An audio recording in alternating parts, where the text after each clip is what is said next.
द्रौपदी घाट मंदिर वह जगह है जहां रानी द्रौपदी स्नान के लिए आती थी और दैनिक पूजा किया करती थी। आधुनिक भारत में पंडित जवाहरलाल नेहरू द्वारा कर्ण घाट के पास इस स्थान का नवीकरण कराया गया है, जहां श्री कृष्ण के साथ द्रौपदी का एक छोटा सा मंदिर है। ऐतिहासिक दृष्टि से इस स्थान का बहुत महत्व है, क्योंकि इसे महाभारत काल से जोड़कर देखा जाता है। आसपास की जगह से अनभिज्ञ लोगों के लिए इस स्थान तक पहुंचना भ्रमपूर्ण हो सकता है। द्रौपदी मंदिर कहा जाता है कि जो भी महिला यहाँ सच्चे मन से कुछ भी मांगती है, उसकी सभी मुरादें पूरी होती है। जिनकी मुराद पूरी हो जाती है, वे यहाँ माँ द्रौपदी की पूजा करने जरूर आती है। पश्चिमी उत्तर प्रदेश की महिलाओं के लिए द्रौपदी मंदिर वह जगह है जहाँ हर मुराद पूरी होती है। यही वजह है कि यहाँ महिलाएं आती हैं। यहाँ लोग बिना पुजारी के आस्था की डुबकी लगाते हैं, क्योंकि इस मंदिर में कृष्ण मुरारी स्थापित है। द्रौपदी घाट मंदिर के बारे में कहा जाता है कि यहाँ माता द्रौपदी स्नान करने आया करती थी, लेकिन आज ये जगह महिलाओं के लिए किसी तीर्थ स्थल से कम नहीं है। कहा जाता है कि जो भी महिला यहाँ सच्चे मन से कुछ भी मांगती है, उसकी सभी मुरादें पूरी होती है। जिनकी मुराद पूरी हो जाती है, वे यहाँ माँ द्रौपदी की पूजा करने जरूर आती है। महाभारत काल में भगवान श्री कृष्ण ने द्रौपदी की लाज बचाई थी और उसी प्रसंग को दर्शाते हुए मंदिर में द्रौपदी की लाज बचाते हुए कृष्ण की मूर्ति लगी है। साथ ही कृष्ण की एक अलग से मूर्ति रखी गई है। ऐसा कहा जाता द्रौपदी की पूजा के बाद कृष्ण की पूजा करना अनिवार्य है, नहीं तो आपको उनकी पूजा का उचित फल नहीं मिलेगा। यही वजह है कि महिलाएं पहले द्रौपदी तालाब में स्नान कर प्राचीन पीपल के नीचे बैठकर मां द्रौपदी की पूजा करती हैं और उसके बाद मंदिर में विराजमान कृष्ण की पूजा करती हैं, ताकि उनकी पूजा सार्थक हो और उन्हें उनकी पूजा का पूरा लाभ मिल सके। इस मंदिर में आसपास के जिले से ही नहीं बल्कि देश के कोने कोने से महिलाएं और श्रद्धालु झोली फैलाकर आते हैं और झोलियां भर कर जाते हैं। यही वजह है कि आज इस मंदिर की प्रसिद्धि देश ही नहीं दुनिया के कोने कोने में है और माँ द्रौपदी की कृपा ऐसी है कि बिना पुजारी के मंदिर चल रहा है। लेकिन आज ये मंदिर सरकारी उपेक्षाओं से ग्रसित है, जबकि यह माँ द्रौपदी का दुनिया में इकलौता मंदिर है। लेकिन आज ये मंदिर अपने अस्तित्व की लड़ाई लड़ रहा है। द्रौपदी के स्वयंवर में अर्जुन ने भाग लिया था। अर्जुन स्वयंवर प्रतियोगिता जीत गए थे, लेकिन द्रुपद की पुत्री द्रौपदी को पांचों पांडवों के साथ विवाह करना पड़ा। द्रौपदी समय समय पर पांचों पतियों के साथ रमण करती थी। द्रौपदी ने एक एक वर्ष के अंतराल से पांचों पांडव के एक एक पुत्र को जन्म दिया। इस तरह द्रौपदी के 5 पुत्र थे। लेकिन अश्वत्थामा ने महाभारत के युद्ध के अंत में द्रौपदी के इन 5 पुत्रों का सोते समय वध कर दिया था। द्रौपदी महाभारत में एक ऐसा चरित्र है जिस पर जितना लिखा जाए उतना कम है। द्रौपदी से एक बार सत्यभामा ने पूछा था कि बहन, तुम्हारे पति पांडवजन तुमसे हमेशा प्रसन्न रहते हैं। मैं देखती हूँ कि वे लोग सदा तुम्हारे वश में रहते हैं, तुमसे संतुष्ट रहते हैं। तुम मुझे भी ऐसा कुछ बताओ कि मेरे श्याम सुंदर भी मेरे वश में रहें। तब द्रौपदी बोली, सत्यभामा, ये तुम मुझसे कैसी दुराचारिणी स्त्रियों के बारे में पूछ रही हो? जब पति को यह मालूम हो तो वह अपनी पत्नी के वश में नहीं हो सकता। तब सत्यभामा ने कहा, तो आप बताएं कि आप पांडवों के साथ कैसा आचरण करती हैं?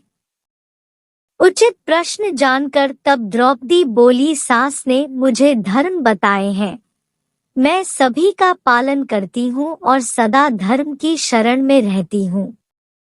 जब जब मेरे पति घर में आते हैं, मैं घर साफ रखती हूँ, समय पर भोजन कराती हूँ।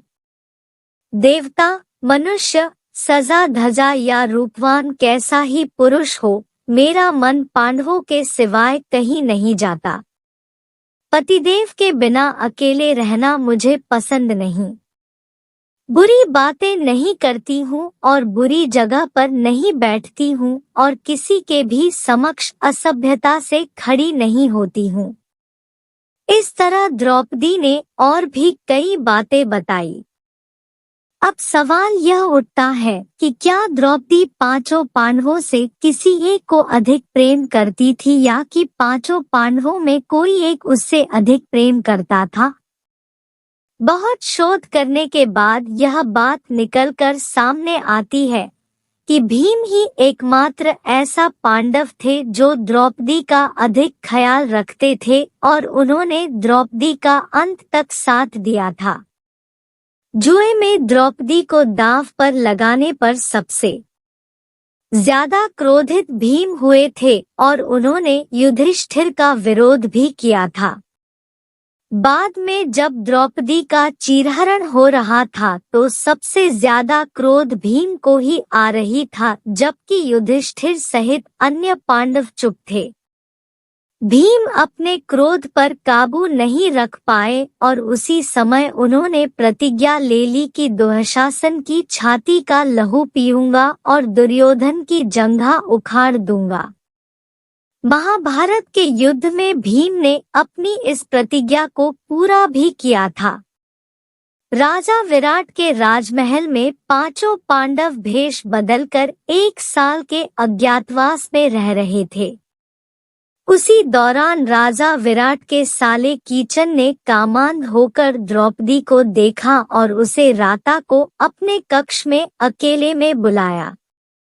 यह बात जब द्रौपदी ने भीम को बताई तो भीम ने कीचक का वध करने का प्रण लिया और रात के समय द्रौपदी की जगह खुद कीचक के कमरे में पहुंच गए।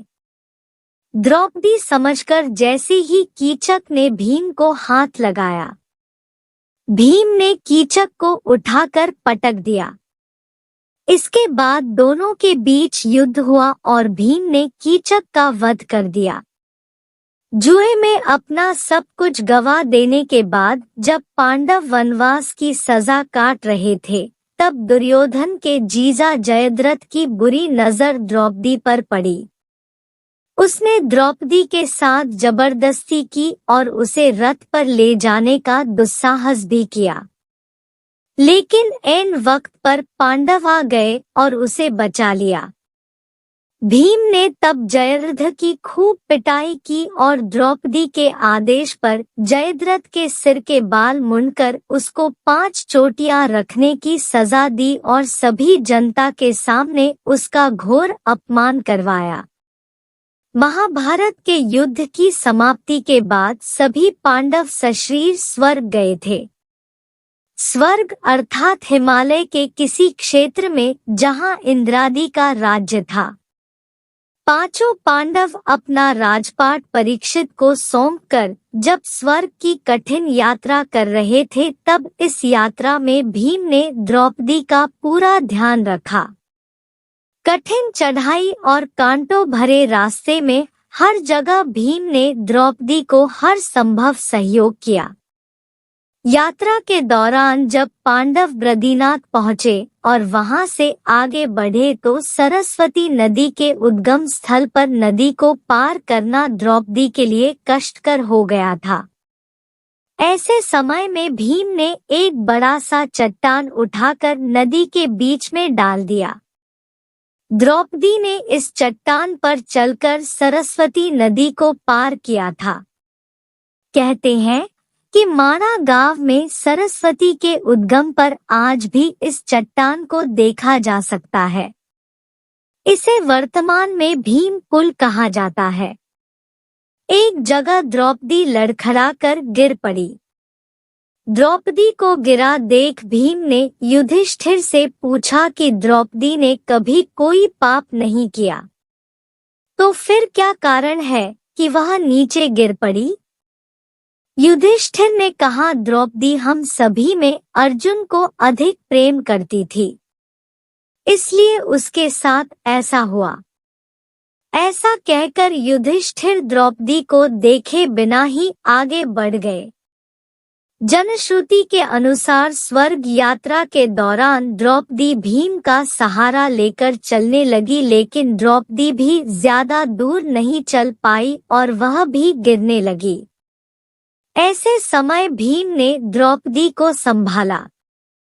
उस समय द्रौपदी ने कहा, सभी भाइयों में भीम ने ही मुझे सबसे ज्यादा प्यार किया है और मैं अगले जन्म में फिर से भीम की पत्नी बनना चाहूंगी। थोड़ी देर बाद सहदेव भी गिर पड़े। तब भीम ने क्यों गिरा? युधिष्ठिर ने कहा, सहदेव किसी को अपने जैसा पूछा। सहदेव विद्वान नहीं समझता था, इसी दोष के कारण गिरना पड़ा।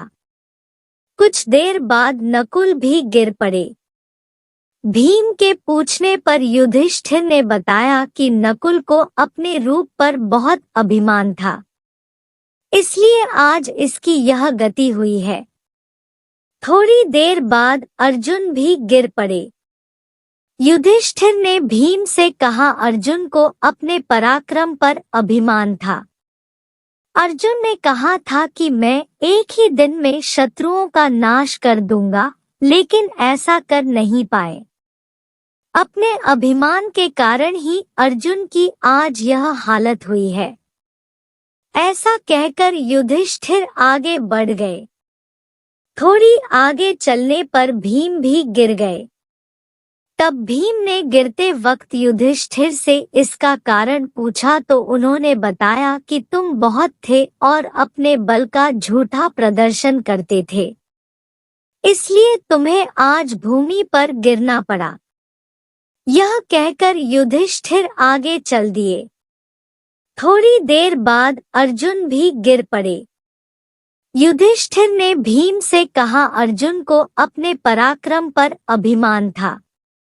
अर्जुन ने कहा था कि मैं एक ही दिन में शत्रुओं का नाश कर दूंगा, लेकिन ऐसा कर नहीं पाए।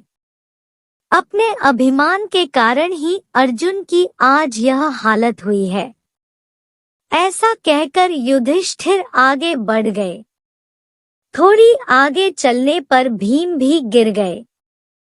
तब भीम ने गिरते वक्त युधिष्ठिर से इसका कारण पूछा तो उन्होंने बताया कि तुम खाते बहुत थे और अपने बल का झूठा प्रदर्शन करते थे, इसलिए तुम्हें आज भूमि पर गिरना पड़ा। यह कहकर युधिष्ठिर आगे चल दिए।